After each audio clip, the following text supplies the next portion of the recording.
ಎಲ್ರಿಗೂ ನಮಸ್ಕಾರ. Topper IAS daily current affairs ಅನಾಲಿಸಿಸ್ಗೆ ಸ್ವಾಗತ. ನಾವಿವತ್ತು caste system in India continue ಮಾಡ್ತಿದ್ದೀವಿ. ಲಾಸ್ಟ್ ಕ್ಲಾಸಲ್ಲಿ basic points about caste system ಅಂದರೆ ಯಾವ ರೀತಿ ಎವಾಲ್ವ್ ಆಯಿತು, ಹೈರಾರ್ಕಿ ಹೇಗಿದೆ, ಅದನ್ನು ಯಾವ ರೀತಿ ಡಿವೈಡ್ ಮಾಡಿದ್ದಾರೆ ಅನ್ನೋದನ್ನು ತಿಳ್ಕೊಂಡಿದ್ವಿ. ಸೊ ಈ ಒಂದು ವಿಡಿಯೋದಲ್ಲಿ ಈ ಒಂದು ಕ್ಯಾಸ್ಟ್ ಸಿಸ್ಟಮ್ಮು ಯಾವ ರೀತಿಯಾಗಿ ನೆಗೆಟಿವ್ ಇಂಪ್ಯಾಕ್ಟನ್ನು ಮಾಡ್ತಿದೆ ಅನ್ನೋದನ್ನು ಡಿಸ್ಕಸ್ ಮಾಡೋಣ. ಸೊ ಕ್ಯಾಸ್ಟ್ ಸಿಸ್ಟಮ್ ಅಂದರೆ ಏನು?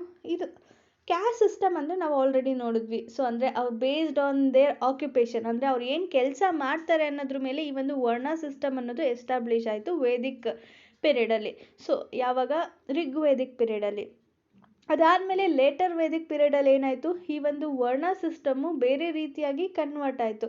ಆಕ್ಯುಪೇಷನ್ ಬೇಸ್ಡ್ ಇದ್ದಿದ್ದು ಅದು ಜಾತಿ ಅನ್ನೋ ಒಂದು ಪದವನ್ನು ಅರ್ಥವನ್ನು ಪಡ್ಕೊಂಡು ಸೊ ಅದು ಬೇರೆ ವೇದಿಕ್ ಪೀರಿಯಡಲ್ಲಿ ಅಂದರೆ ಋಗ್ವೇದಿಕ್ ಪೀರಿಯಡಲ್ಲಿ ಏನು ಮಾಡ್ಬೋದಿತ್ತು, ಅವರ ಆಕ್ಯುಪೇಷನ್ನ ಚೇಂಜ್ ಮಾಡಿಕೊಂಡಾಗ ವರ್ಣ ಸಿಸ್ಟಮು ಕೂಡ ಚೇಂಜ್ ಆಗ್ತಾಯಿತ್ತು.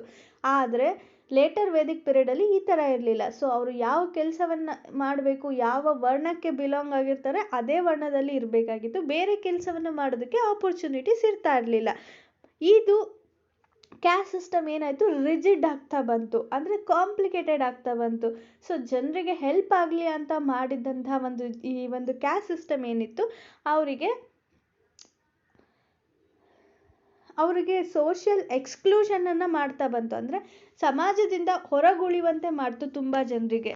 ಸೊ ಹಾಗಾಗಿ ಇದರಲ್ಲಿ ತುಂಬ ಕೆಟ್ಟ ವರ್ತನೆಗಳನ್ನು ಕೂಡ ನಾವು ಇಲ್ಲಿ ಗಮನಿಸ್ಬೋದು. Some of the social evils ಯಾವುದ್ಯಾವುದು ಅಂದರೆ ಈ ಒಂದು ಇಂಡಿಯನ್ ಸೊಸೈಟಿನಲ್ಲಿ ತುಂಬ ಪ್ರಿವಲೆಂಟ್ ಆಗಿದೆ ಈ ಥರ ಸೋಷಿಯಲ್ ಇವಿಲ್ಸ್ ಇವನ್ ಸೆಂಚುರೀಸಿಂದ. ಈಗ ಫಾರ್ ಎಕ್ಸಾಂಪಲ್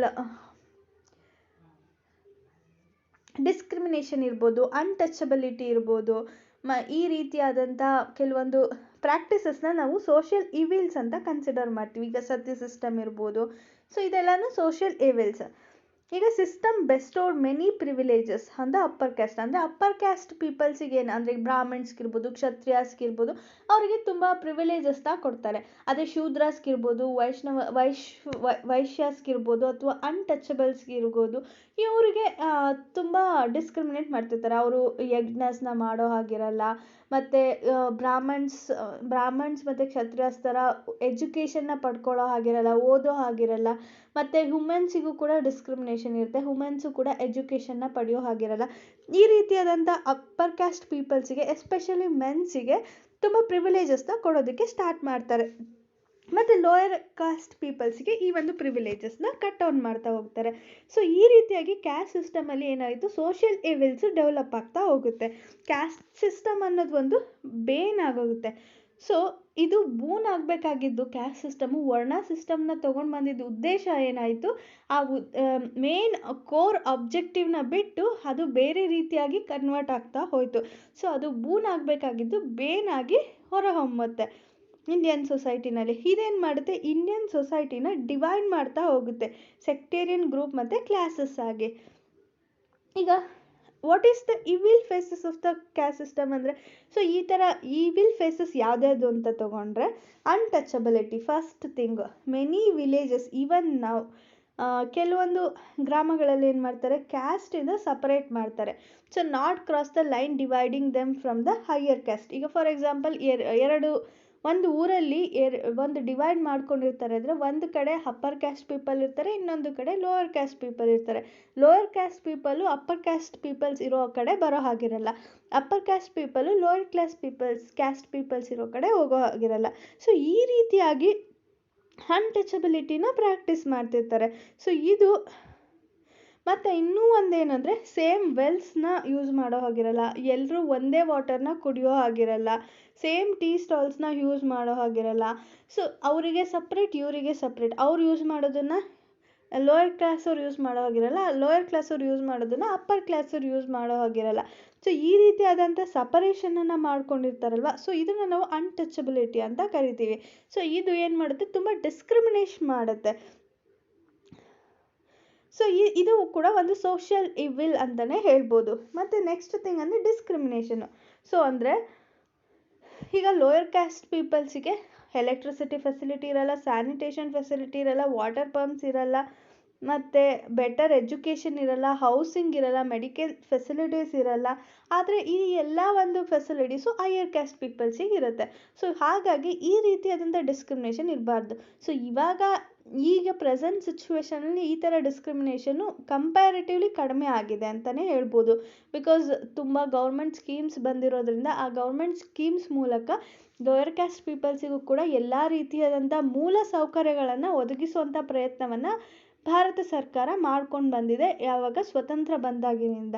ಸೊ ಹಾಗಾಗಿ ಕಂಪ್ಯಾರಿಟಿವ್ಲಿ ನಾವು 1950ಗೆ ಹೋಲಿಸಿದ್ರೆ ಇವಾಗ ಬೆಟರ್ ಸಿಚುವೇಶನ್ಸ್ನ ನಾವು ಅಬ್ಸರ್ವ್ ಮಾಡ್ಬೋದು. ಅದೇ ನಾವು ಲೇಟರ್ ವೇದಿಕ್ ಪೀರಿಯಡಲ್ಲಿ ತೊಗೊಂಡ್ರೆ ಶೂದ್ರಾಸ್ ಇರ್ಬೋದು ಅಥವಾ ಅನ್ಟಚಬಲ್ಸ್ ಇರ್ಬೋದು. ಸೊ ಇವರಿಗೆ ಎಜುಕೇಷನನ್ನು ಪಡ್ಕೊಳ್ಳೋ ಅಂಥ ಒಂದು ಅಧಿಕಾರನೇ ಇರಲಿಲ್ಲ. ಅನ್ಟಚಬಲ್ಸ್ ಅಂದರೆ ಅವರು ಓದೋ ಹಾಗಿಲ್ಲ. ಅವರು ಯಾವ ಕೆಲಸವನ್ನು ವಹಿಸಿರ್ತಾರೆ ಆ ಕೆಲಸವನ್ನೇ ಮಾಡಬೇಕು. ಆ ಕೆಲಸವನ್ನು ಬಿಟ್ಟು ಬೇರೆ ಕೆಲಸವನ್ನು ಮಾಡೋ ಹಾಗೂ ಇರಲ್ಲ. ಸೊ ಈ ರೀತಿಯಾದಂಥ ಪ್ರಾಕ್ಟೀಸಸ್ ಎಲ್ಲ ನಾವು ಅಬ್ಸರ್ವ್ ಮಾಡ್ತೀವಿ. ಸೊ ನೆಕ್ಸ್ಟ್ ಇವಿಲ್ಸ್ ಏನಂದರೆ ಡಿವಿಷನ್ ಆಫ್ ಲೇಬರ್. ಅಂದರೆ ಸರ್ಟೆನ್ ಆಕ್ಯುಪೇಷನ್ಸ್ಗೆ ಅವ್ರನ್ನ ರೆಸ್ಟ್ರಿಕ್ಟ್ ಮಾಡಿರ್ತಾರೆ.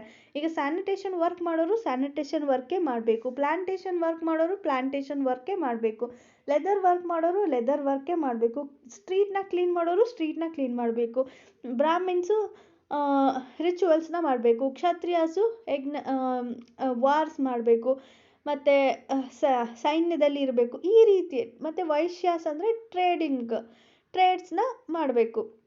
ಈ ಥರ ಕೆಲವೊಂದು ಆಕ್ಯುಪೇಷನ್ಸ್ನ ರೆಸ್ಟ್ರಿಕ್ಟ್ ಮಾಡಿರ್ತಾರೆ. ಸೊ ಅವ್ರು ಅದೇ ಆಕ್ಯುಪೇಷನ್ನ ಫಾಲೋ ಮಾಡಬೇಕಾಗಿರುತ್ತೆ. ಒಂದು ವರ್ಣ ಸಿಸ್ಟಮಿಂದ ಇನ್ನೊಂದು ವರ್ಣ ಸಿಸ್ಟಮ್ಗೆ ಶಿಫ್ಟ್ ಆಗುವಂಥ ಅವಕಾಶವನ್ನು ಲೇಟರ್ ವೇದಿಕ್ ಪೀರಿಯಡಿಂದ ಕೊಡಲ್ಲ. ಸೊ ಆದರೆ ಋಗ್ವೇದಿಕ್ ಪೀರಿಯಡಲ್ಲಿ ಈ ಒಂದು ಆಪ್ಷನ್ ಇತ್ತು. ಒಂದು ವರ್ಣ ಸಿಸ್ಟಮಿಂದ ಇನ್ನೊಂದು ವರ್ಣ ಅಂದರೆ ಅವರು ಈಗ ಫಾರ್ ಎಕ್ಸಾಂಪಲ್ ಬ್ರಾಹ್ಮಿಣ್ಸು ಬೇಕಾದರೆ ಟ್ರೇಡ್ ಮಾಡ್ಬೋದಿತ್ತು, ಅಂದರೆ ವ್ಯಾಪಾರವನ್ನು ಮಾಡ್ಬೋದಿತ್ತು. ಶೂದ್ರಾಸ್ ಬೇಕಿದ್ರೆ ರಿಚುವಲ್ಸನ್ನು ಪರ್ಫಾರ್ಮ್ ಮಾಡ್ಬೋದಿತ್ತು. ಈ ರೀತಿಯಾಗಿ ಅಲ್ಲಿ ಆಪ್ಷನ್ ಇತ್ತು ಋಗ್ವೇದಿಕಲ್ಲಿ. ಆದರೆ ಲೇಟರ್ ವೇದಿಕ್ ಪೀರಿಯಡಿಂದ ಈ ಒಂದು ಆಪ್ಷನನ್ನು ಅವರು ತೆಗೆದಾಕ್ತಾರೆ. ನೆಕ್ಸ್ಟ್ ಬಂದರೆ ಸ್ಲೇವರಿ. ಸೊ ಅಂದರೆ ಎಕ್ಸ್ಪ್ಲಾಯ್ಟೇಷನ್ ಆಗುತ್ತೆ. ಸೊ ಡೆಪ್ಟು ಟ್ರೆಡಿಷನ್ ಹೆಸರಲ್ಲಿ, ಈ ಟ್ರೆಡಿಷನ್ ಸಂಸ್ಕೃತಿ ಮತ್ತು ಪಾರಂಪರ್ಯದ ಹೆಸರಲ್ಲಿ ಏನು ಮಾಡ್ತಾರೆ, ಹ್ಯೂಮನ್ ಎಕ್ಸ್ಪ್ಲಾಯ್ಟೇಷನ್ನ ಮಾಡೋದಕ್ಕೆ ಸ್ಟಾರ್ಟ್ ಮಾಡ್ತಾರೆ. ಅಂದರೆ ಈ ಒಂದು ಲೇಬರ್ಸ್ ಆಗಿ ವರ್ಕ್ ಮಾಡೋದು ಅಥವಾ ಮಿನಿಯಲ್ ಟಾಸ್ಕನ್ನು ಜನ್ರೇಷನ್ ಟುಗೆದರು ಅವರು ಮಾಡೋ ಹಾಗೆ ಮಾಡ್ತಾರೆ. ಈಗ ಫಾರ್ ಎಕ್ಸಾಂಪಲ್ ದಾಸಿ ಅಂತ ಏನು ಕರಿತೀವಲ್ವ. ಸೊ ಈ ಒಂದು ಕಾನ್ಸೆಪ್ಟ್ಗೆ ನಾವು ಇಲ್ಲಿ ಎಕ್ಸಾಂಪಲನ್ನು ಕೊಡ್ಬೋದು.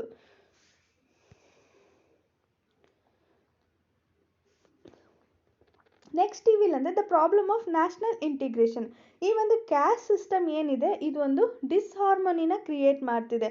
ಅಂದರೆ ಹ್ಯೂಜ್ ಗ್ಯಾಪನ್ನು ಕ್ರಿಯೇಟ್ ಮಾಡ್ತಿದೆ. ಯೂನಿಟಿಗೆ ತುಂಬ ಪ್ರಾಬ್ಲಮ್ ಆಗ್ತಿದೆ. ಇದಕ್ಕೆ ಬೆಸ್ಟ್ ಎಕ್ಸಾಂಪಲ್ ಅಂದರೆ ಹಿಂದೂ ಮುಸ್ಲಿಂ ಕಮ್ಯುನಲ್ ವೈಲೆನ್ಸ್ ಅಂತಲೇ ಹೇಳ್ಬೋದು. ಸೊ ಅಂದರೆ ಇಲ್ಲಿ ಧರ್ಮದ ಹೆಸರಲ್ಲಿ ನಾವು ಜಗಳವನ್ನು ಮಾಡ್ಕೊಳ್ತಾ ಇದ್ದೀವಿ. ಅದ್ರ ಜೊತೆಗೆ ಇಲ್ಲಿ ಕ್ಯಾಸ್ಟ್ ಹೆಸರಲ್ಲೂ ಈಗ ನಮ್ಮ ಕ್ಯಾಸ್ಟ್ ದೊಡ್ಡದು, ನಮ್ಮ ಕ್ಯಾಸ್ಟಿಗೆ ರಿಸರ್ವೇಷನ್ ಬೇಕು, ಅದು ಬೇಕು, ಇದು ಬೇಕು. ಸೊ ಈ ರೀತಿಯಾಗಿ ಕ್ಯಾಸ್ಟ್ ಬೇಸಿಸ್ ಪೊಲಿಟಿಕ್ಸನ್ನು ನಾವಿಲ್ಲಿ ಅಬ್ಸರ್ವ್ ಮಾಡ್ಬೋದು.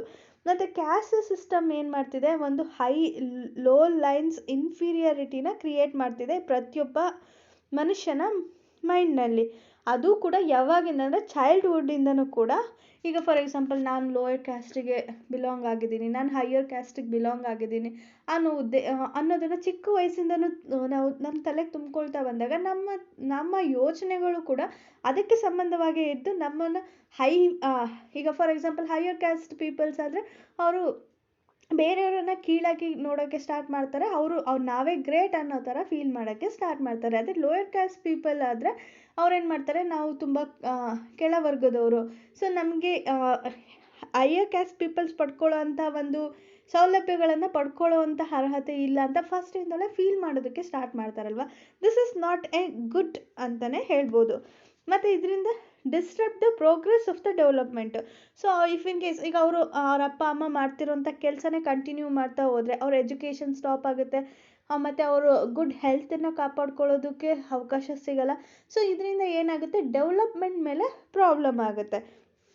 ಇದರಿಂದ ಏನಾಗುತ್ತೆ, ಕ್ಯಾಸ್ಟ್ ಹೇಟ್ರೆಡ್ ಅಥವಾ ಕ್ಯಾಸ್ಟ್ ಅಪೇಸ್ಮೆಂಟ್ ಅಂದರೆ ಪೊಲಿಟಿಕಲ್ ಪಾರ್ಟೀಸ್ ಏನು ಮಾಡ್ತಾರೆ, ಈ ಒಂದು ಕ್ಯಾಸ್ಟಿಸಮ್ನ ಅವರ ಒಂದು ಸ್ವಾರ್ಥಕ್ಕೋಸ್ಕರ ಯೂಸ್ ಮಾಡ್ಕೊಳ್ಳೋದ್ರಿಂದ ಏನಾಗುತ್ತೆ, ಈ ಗ್ರೋತ್ ಆಫ್ ದ ನೇಷನ್ನು ಕೂಡ ಕಡಿಮೆ ಆಗುತ್ತೆ, ಡೆವಲಪ್ಮೆಂಟ್ ಆಫ್ ದ ನೇಷನ್ನು ಕಡಿಮೆ ಆಗುತ್ತೆ. ಡೆವಲಪ್ಮೆಂಟಿಗೆ ಗ್ರೋತಿಗೆ ತುಂಬ ಡಿಫ್ರೆನ್ಸ್ ಇದೆ.